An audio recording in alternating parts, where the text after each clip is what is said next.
Hey folks, Russ Bailey here from BrushPile Fishing. We are in Texas. We're on beautiful Cypress Springs.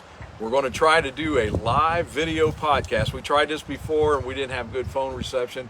But again, we're in Cypress Springs. It's looking good. It's time for BrushPile Fishing, the video podcast.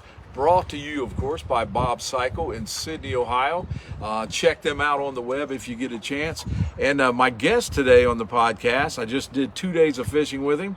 Brian Carter. Brian, how we doing, bud? Russ Bailey, man, if we were any better, we'd still be fishing instead of podcasting. And we're great here in Texas. Tell you what, folks, so let me start by, we're going to give you the current conditions down here in Northeast Texas for fishing.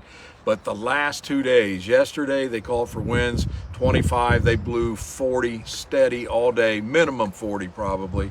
And today, I don't know if you can hear it, but it's the same thing. We've got winds on the main lake. It is white capping everywhere. But yesterday we were on Fork and we were very limited to where we could fish. Yeah, the wind, we thought about trying to go out and do some stumps, and then about a week ago when we saw that the weather was going to be bad on the wind, we thought, well, let's go find us some shallow water. So we found us a creek to go up in and put some slip corks in and caught some nice fish up in there. But yeah, certainly limited us, but it was still a great opportunity to get a show and show some people catching fish on slip corks. You know, yesterday there was no way we could go on that main body of water. We hit a stretch and we just kept working back and forth.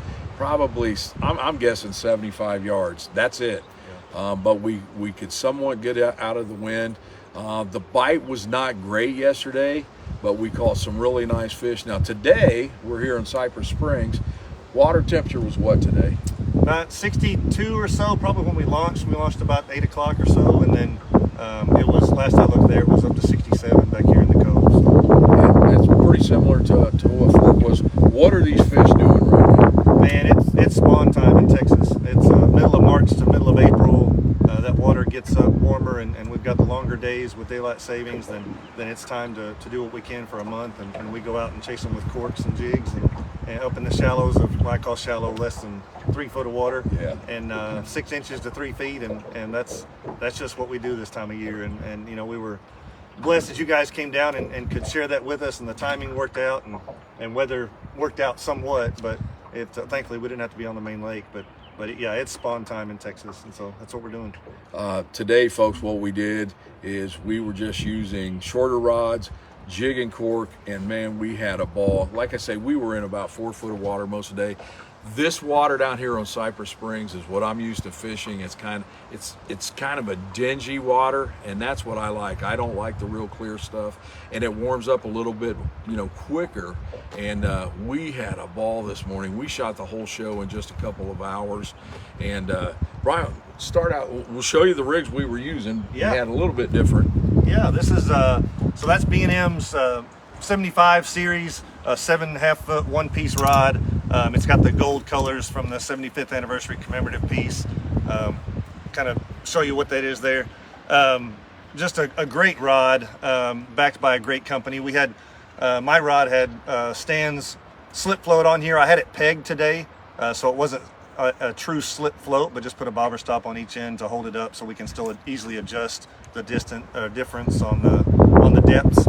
And then man, it's crappie magnet time. It's a crappie magnet 1/16 ounce on a loop knot. That's the Mardi Gras bait. This happens to be Crappie Magnet's Rue bait that Russ designed, and with a beautiful split tail, and so really cool for Russ to bring that product to the market. And that's the style of bait we fished all day, a couple different colors, but this was the only color I fished today. And yeah, again, we fished 2 spots this morning and filmed the show, so it was on hot and heavy. But yeah, that was the rig I had working for me today. Mine was pretty similar to that. I was using a 7 foot Sam Heaton super sensitive. I love this rod when it comes to casting light jigs because it's so sensitive, and this thing is so lightweight. Now, we didn't do a lot of casting today because the winds were so strong. We were actually doing like a soft shooting technique with these rods. And I went with just a little bit different float. You know, we're with Crappie Magnet also. They've got it's called a trout float. It's a fixed float, and the thing that I like about it, it's really small. Anytime that I'm fishing shallow water, I want a float just barely big enough to hold up to whatever size jig I'm using. I used a 1/32 ounce, and it was just a double cross jig head by Crappie Magnet. And the rue, I know it's been tested in so many different applications: long lining, spider rigging, vertical jigging. If you have any doubts if it works under a bobber, Brian? Yeah, it works on a bobber in a hurry. And it was, matter of fact, we had a couple of fish in the boat this morning before our cameraman was even set up and ready to go. So we're still hearing about that. But yeah, there's no doubt that bait was on them today. And folks, we'll give you a little background on that. So when we do a show, you know, I normally do the opening where we're at, you know, in front of the truck, and then we always have the opening with the guest. And in between there, the cameraman's getting things set up on the boat because he's got a ton of equipment he's got to get set up. And we always hear, "Don't cast until I'm ready."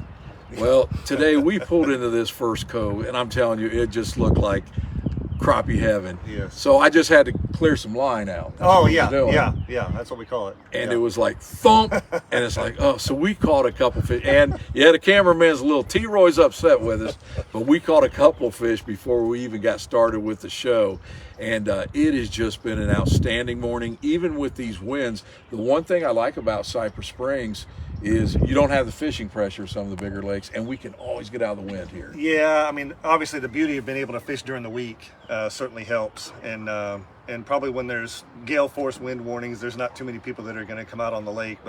But the beauty part of that, man, when you're blessed to get to fish as much as we can, you always try to keep in your mind what are the characteristics of that lake, and when can I fish it and when can't I fish it. And this lake has so many of these little coves and offshoots that are blocked from the wind. Yeah, you might be rough on the wind to get to your spot, but you know there's places you can fish even on a day like this. And so it's just been a beautiful day, not having to battle the wind except from getting from one spot to the next. And it's a beautiful lake out here, and just so glad you guys could travel down from Ohio and fish with us for the last couple of days. And shout out to T-Roy, the cameraman behind the camera right now, and the last 2 days, and he's done a great job with it, and just always a blessing to be able to get that done. And you can see we were tied up to the bank, and the wind is just... Yeah, I'm about to adjust the trolling motor a little bit. So hang on there just a second. You know, folks, the reason that we wanted to give you a live video podcast, this show unfortunately won't air for a little bit. You know, we got to get a schedule to where it's going to come in, and of course it's got to be edited. But we wanted to try to give you up-to-date information in case you're planning a trip somewhere down here in Northeast Texas. Now's the time. If you're looking for shallow water fish, and that's why we did this podcast. It's like, get down here now, because these fish are on fire. And well, don't come to Cypress Springs. No, they were on fire until we left. Yeah. They shut down. No more fish here. Yeah. The cool thing was, folks, we started out in one spot, and we caught nothing but white crappie.